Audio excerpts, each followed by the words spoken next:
What's up, everybody? Welcome back to the Martian MMA podcast. I am your host, the Martian, also known as John, here to talk about this week's UFC card going down this Saturday, headlined by Michel Pereira and Anthony Hernandez in a Premier Division main event, along with 10 other fights that we're going to be talking about here in just a second, talking about the bets to be made on all 11 fights. That's why we're here, of course, the bets. And before we get into this week's card, just a quick recap of last week's card. To be honest, I was on fire last week. Probably one of my better podcasts of the entire year. Just gave out a lot of good bets, a lot of money line, props, goes the distance, and just good reads overall, man. I mean, even some fights where I didn't necessarily recommend a bet, I predicted them really well. And two props, of big plus money props. In the first fight of the night, I said Carpenter round 2 sub 1800 and Dawson round 2 10-1. Both of those came home, along with just going top to bottom. I predicted Haddon to take over the fight late and to jump in on a live bet. I had Palastri in a pick'em fight at women's, whatever that division is. I'm very happy with the Sharaf money line bet. That was a great bet. Total 50-50 type of fight there between him and Tafa. I picked Garimbo by decision and advised betting the goes the distance at plus money. Sabatini money line at plus money. The Vergara fight was probably the worst prediction overall.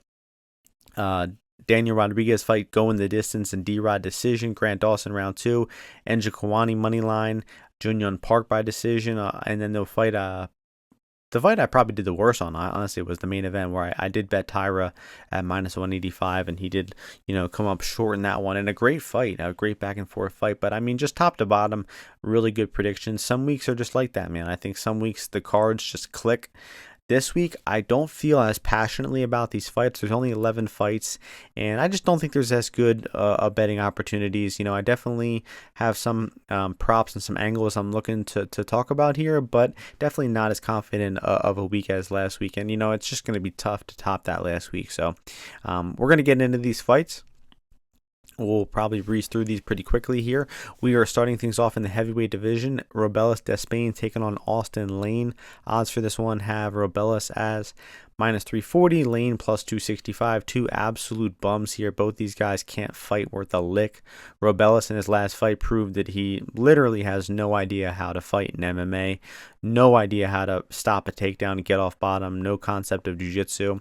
And Lane, he's just a quitter, man. The second he starts getting hit, he folds a tent. But, Lane did hit a takedown and won round 1 really easily in his last fight versus Denise.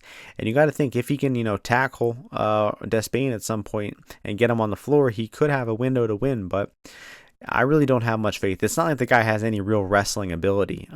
And I actually think Waldo Cortez Acosta's wrestling and grappling is a lot better than Austin Lane. So I think this is a good fight to totally pass on money lines. It would be funny if Lane won.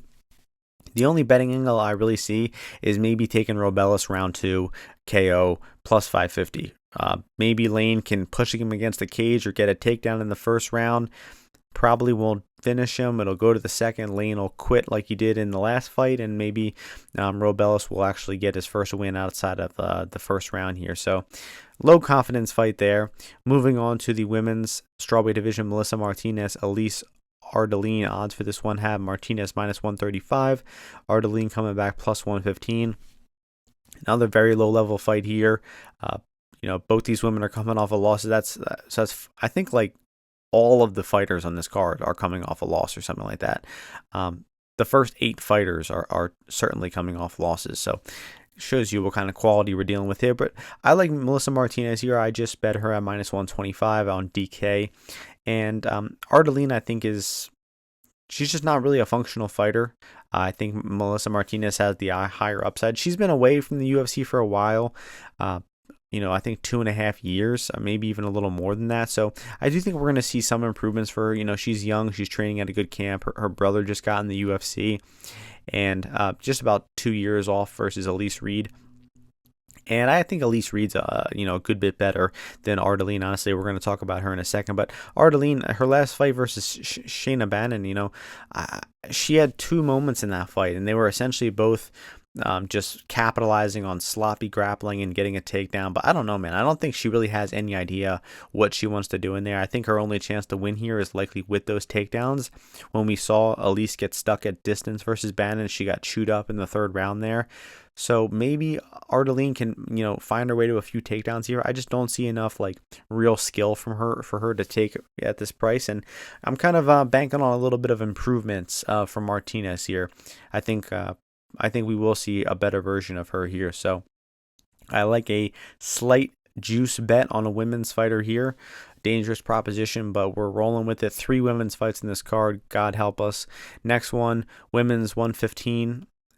Jessica Penne, Elise Reed. Odds for this one, Reed as the favorite, -180, Penne plus 155.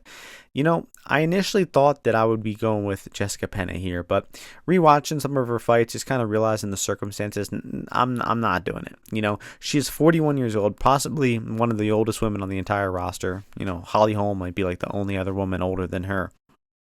And I don't know, I actually probably watched the most footage on this fight out of all of them, which is pretty sad. But basically, I saw that Penne wins her fights with jiu-jitsu. She really doesn't have much of an idea how to use her wrestling and how to get the fight to the floor. She can opportunistically get it there from, maybe a back take or some sort of clinch opportunity. Even the fight versus Carolina, she was the one who got taken down there. She used her jiu-jitsu to reverse and submit her. She used some back takes and some good timing to get that win over Lupita. But I just have a hard time seeing how she's actually going to get this fight on the floor. Now, that is a potentially stupid thing to say because it's sloppy, low-level women's MMA. But I actually think Elise Reed is her takedown defense and her grappling ability should be good enough to avoid the takedowns of Penne here. I just think Penne is like weak, man. I don't think she has any physicality, and we actually have seen Elise Reed kind of stifle off some takedowns from those weaker women like Corey McKenna, Jinyu Fry. She got taken down versus Fry, but was able to overcome that and win that fight via decision. So I just think Elise has a little bit more left in the tank. Obviously she's 10 years younger, and I think that she should be okay to deal with the game plan that Penne is going to be giving her. But at times, I could see it being tough for her to actually separate and land her own offense. So I'm not endorsing Reed at -180, but I think Reed should be good enough here for me to stay away, and I do think she wins the fight via decision. Her odds of winning by decision are around even money. I do think that is the inevitable outcome here, but definitely seems like a fight that could go to split, which is at plus 250, which I think is a fine way to play the fight if you must. Moving on to the women's bantamweight division, Jocelyn Edwards, Tamaris Vidal. Odds for this one have Edwards at -236, Vidal 201 coming back. This is a spot where I think I've matured a little bit in recent years, where I don't think Jocelyn Edwards should be 70%, but I also am not interested in betting on Vidal. I used to think, if the favorite is unwarranted at the juice price, I must bet the underdog. No, you're going to lose if you do that long term, because these underdogs just aren't coming through enough, and you don't want to fade shit with shit, and that's exactly what you have here. I think Edwards is the more... I just think she's going to win the fight. Enough of the bullshit. I'm not going to get into I think she's going to use the outside trip to... No, bro, just come on. I did see a bet I like Edwards to land over a half a takedown, which is basically to get one takedown, -180, just less than 65%. I mean, Vidal gets taken down really easily. We saw that versus Rendon. Gatto was able to get her down easily, even though Gatto is a good fighter. And Edwards, her fights are just destined to go to the clinch. She doesn't really like spending a lot of time at distance, and they're just going to crash in eventually. And, Edwards did take down Cornell 5 times in her last fight, or second to last fight. And, I just think they're inevitably going to clinch up, and all you really need is Edwards to land a takedown here. So -180, that's the only bet I think, is you're basically just hoping for one takedown to happen. That's perfectly fine with me. And I do think Edwards is probably going to be on top here, with the better grappling. Her sub is at 10-1, which is a little enticing. 3 wins for her by sub in her career, none in the UFC, none for 6 years. So If you want to gamble on the fight and have a little of a fun money bet, I wouldn't knock a stab on that. But I'm sticking with just my takedown prop. Men's bantamweight division, Brad Katona, Gene Matsumoto. Odds for this one, Matsumoto is the favorite, minus 193. Katona coming back 168. Some steam on Katona the past couple of days, but I do think 2-1 was probably a little off for Katona. He is the much more experienced guy. I think people were probably overrating Matsumoto based on his undefeated record a little bit, and he hasn't really beaten anybody good yet. So I don't disagree with this line being a little wide, but man, Brad Katona, such a low upside fighter. This guy sucks at finishing. He has no aggression, no urgency. He's just a total generalist. He clinches, he lands some strikes, he lands a takedown. It's like he needs to treat this shit like a fight. He treats it like a martial arts competition, which you saw that on the Tough episode, the Tough season a few years back. There's a reason why he won Tough and got cut, is because he's an absolutely incredibly boring fighter.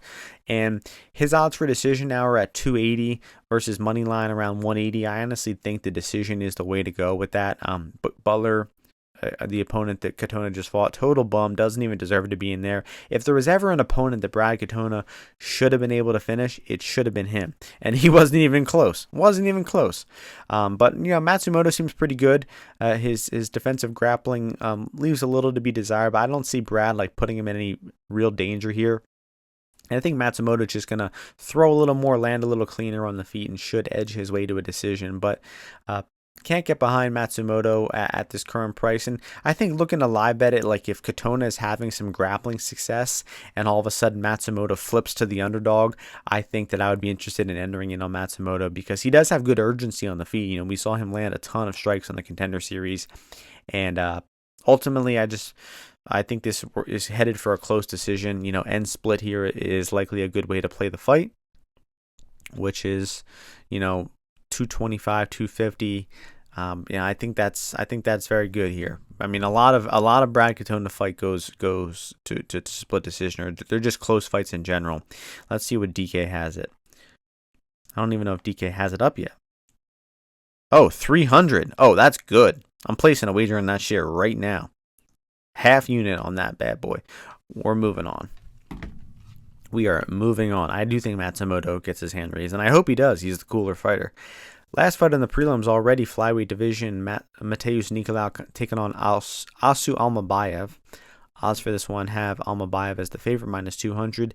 Nicolau plus 170. Honestly, I have a hard time getting a read on this one. I think it's a tough fight to be confident in, Almabaev has looked good in his UFC run so far. Hasn't really fought anybody good, and pretty much all the guys he's fought were just kind of tailor-made bad matchups for the opponents. Good matchups for Almabaev, and I think Nicolau is by far and away the best fighter he's fought to date.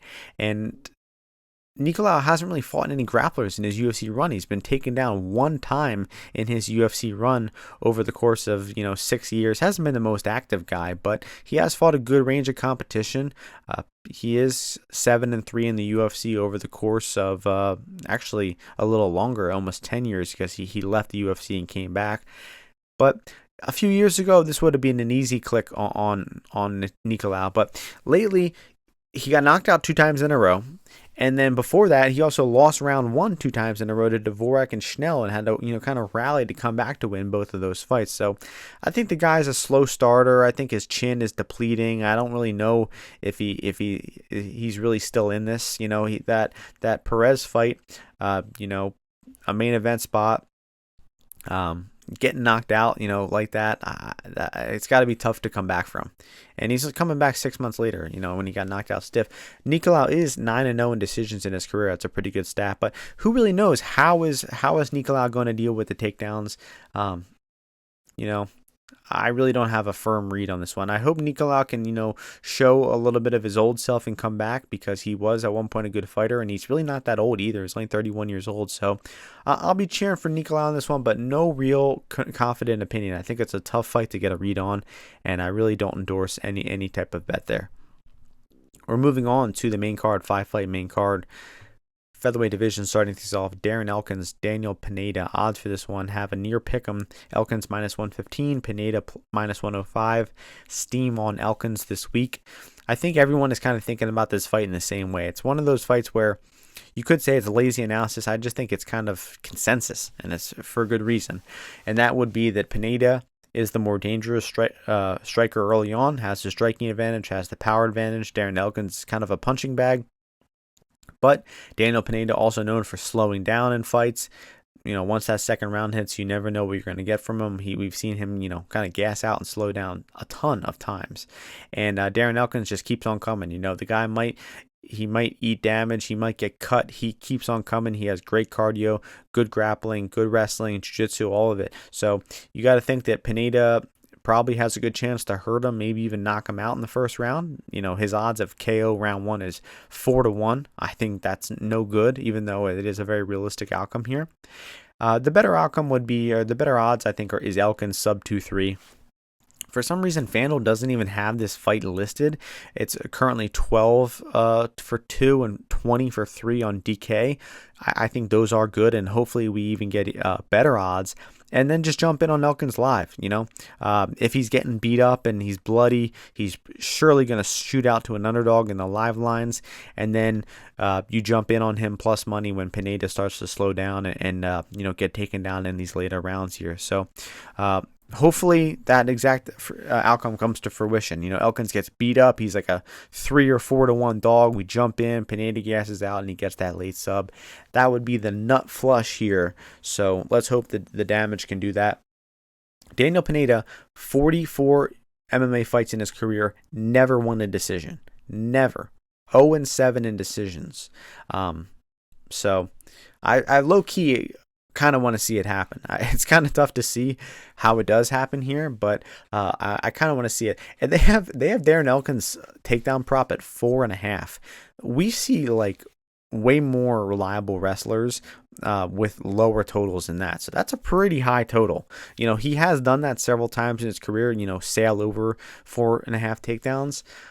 But the way I think this fight kind of goes is, I kind of do see it going under, because I think that like Elkins will probably get his takedowns, stuffed early on, while Pineda is fresh and still has the strength and his cardio. But then once, Elkins gets that takedown, I think he might only need one or something before Pineda just, is spent and gets his back taken and gets choked out. So I think the under 4.5 takedowns is a good play there. Next fight, bantamweight division, Jake Hadley, Cameron-Smotherman. Odds for this one, Hadley -500, Smotherman +385. Honestly, didn't really look into this one a whole lot. Late notice fight. Would have been cool to see Hadley versus High Stand. Instead, Smotherman's jumping in here. I just don't think this guy's any good. Hadley looked better at 135. And Smotherman, been knocked out several times already. And he's had a short career. He only went pro 3.5 years ago. And he's already got knocked out a few times. Charlampos, whatever that bum's name is, that guy sucks at MMA, and he knocked Smotherman out in a minute. So no real faith in this guy, and the fact that the market is just straight up disrespecting him at a near 4-1 dog leads me to believe that he really does suck. So I don't see a whole lot of reason to look into that one. No recommended bets there. Moving on, flyweight division, Sumu Darji taking on Charles Johnson. Odds for this one, Charles Johnson -225, Sumu Darji +190. Sue sucks. He's really bad at MMA. He's pretty much a pure striker. He's bad at wrestling. He's bad at grappling. He slows down in fights. And he's really gotten destroyed on the mat several times in his career. 6 losses in MMA, all 6 by sub.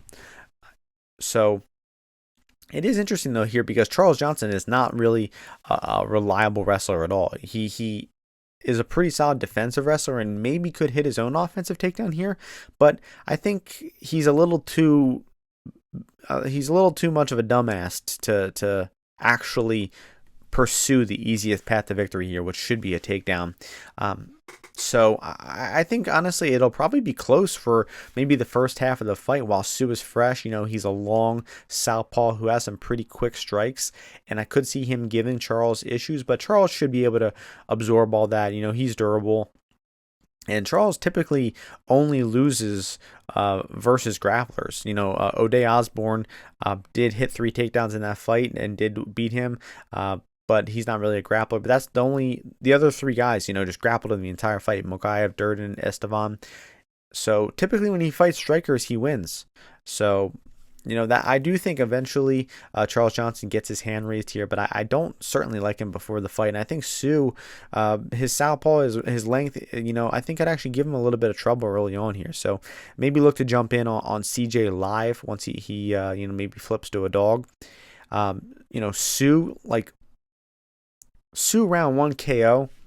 Or just Sue round 1. Yeah, Sue round 1 KO, I think, could be a decent stab here, because I think, CJ, he just kind of likes to spar. He likes to warm up. He likes to start a little slow, and then he likes to kick into the gear in the second half of the fight. So if Sue starts fast, he lands some strikes on him early, catches him, it's not out of the realm that Sue could just, rock him out in the first round here. 18-1 for KO1 on Sue, which I think is a good look. And, yeah, I mean, the 2-3 props are pretty. Charles 2, 9-1, 3, 13-1.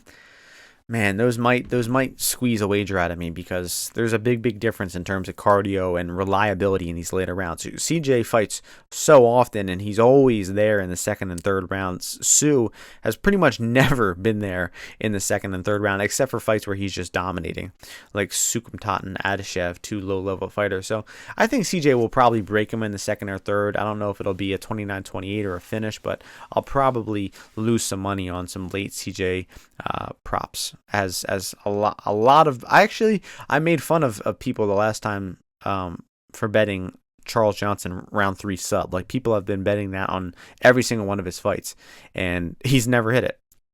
He did get a knockout in the third round, incredible knockout versus Josh Van. So that fight pissed me off. Josh Van's a cool fighter. That was a good fight though. So I respect Charles Johnson, very active guy. I think he has some Philly ties as well. Enough about that shit. Bantamweight division co-main event, Rob Font, Kyler Phillips. Odds for this one, Kyler, favorite, huge favorite, 450 favorite, 325 dog, Rob Font. I mean, Kyle's going to win. Kyler's going to win. Font, 1-4 in his past 5. Taken a lifetime of damage in these fights. His chin is gone. He gets dropped so easily nowadays.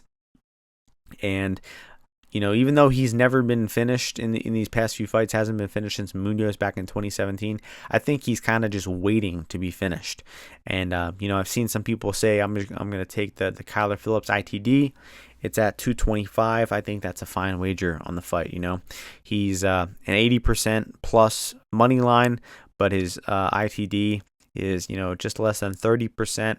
I think that's overrating a Phillips decision here a little bit. And I think Phillips has a little bit better killer instinct than guys like Figueiredo and Sandhagen and even Vera and Aldo do. Those guys tried, but a lot of times they kind of just ended up laying on Font. Font, once he gets put on bottom, he just lays there. So hopefully Kyler doesn't do that. Like, if Kyler hurts him with a strike, hopefully he doesn't just, lay on Font for the rest of the round. Hopefully he's actually looking to pass and make something happen. And I think Kyler's got a good chance to do it, So Kyler shouldn't have too much trouble there. It's kind of a question between decision or ITD, and I'll side with ITD at the price. Main event time, Premier Division, Michel Pereira in his first UFC main event, along with Anthony Hernandez in his first UFC main event. Fun matchup here. Hernandez minus 135, Pereira plus 115. Another kind of consensus thinking fight where everyone is kind of thinking along the same lines, and I think it's rightfully so. And that those same lines are that Pereira is going to be dangerous early. He's going to be live to knock him out early. We have seen Hernandez hurt to the body a few times in the past, and Pereira has great attacks, kicks, and knees to the body, and he's hurt several guys there lately, and he is great at following up and finding the kill, and he's looked fantastic at 185, quite frankly. Since going back to 185, he did fight at 185 back in the day. Got knocked out by Duško Todorovic, notably. But, his first 3 fights in middleweight, they went 3 minutes and 1 second combined. He's had 3 fights, and they're essentially averaging a minute per fight.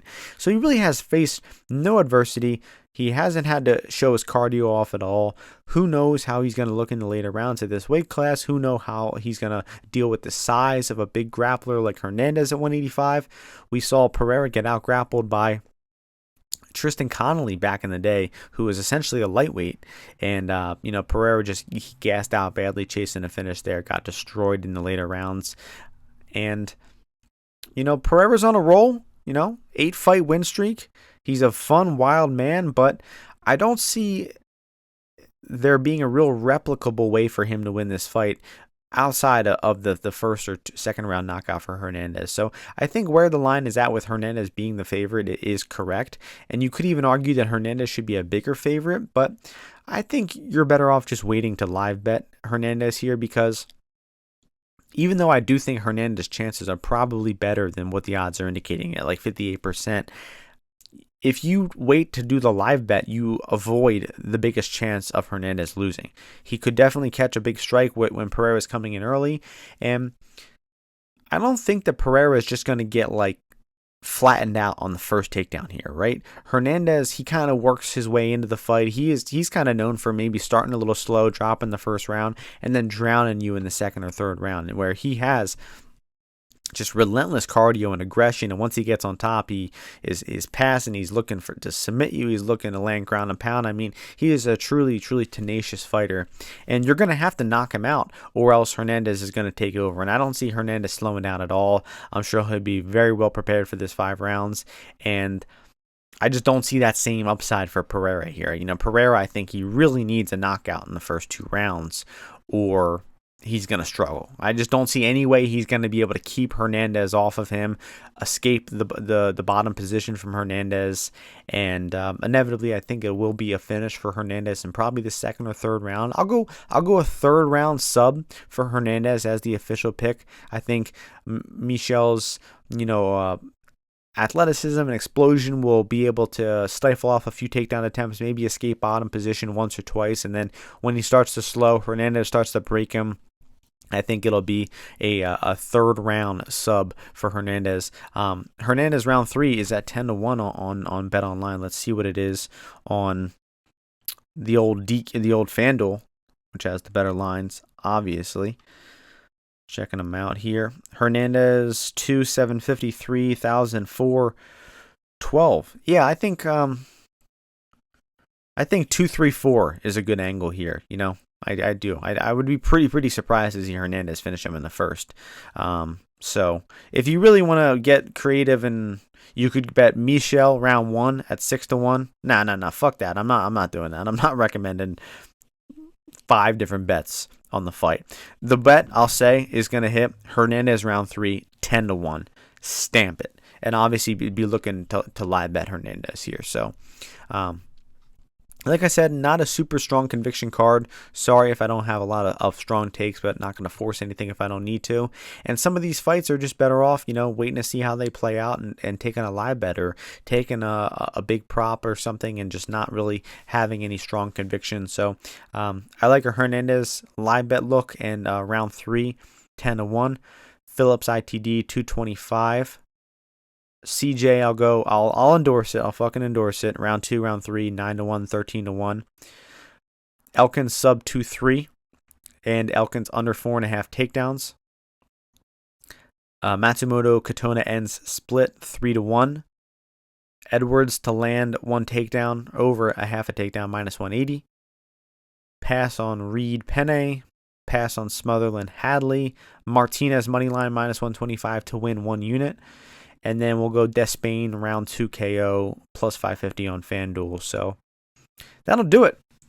Not a super exciting week of fights, but next week, boy oh boy, is that an exciting week of fights. We're going to Abu Dhabi. We have an absolutely massive blockbuster pay-per-view main event with Topuria versus Holloway, probably one of the best fights in MMA today, with another 12 fights with a lot of, Russian and those guys on that card as well. So that'll be a fun card. We got PFL this weekend as well. That's a pretty solid card there. Really only like 4 fights to care about, but it'll be fun to see Ngannou back in MMA. Cyborg and Pacheco, that's the most exciting fight in women's MMA. Eblen should probably destroy Fabian Edwards. And AJ McKee versus Paul Hughes is a real fun fight as well.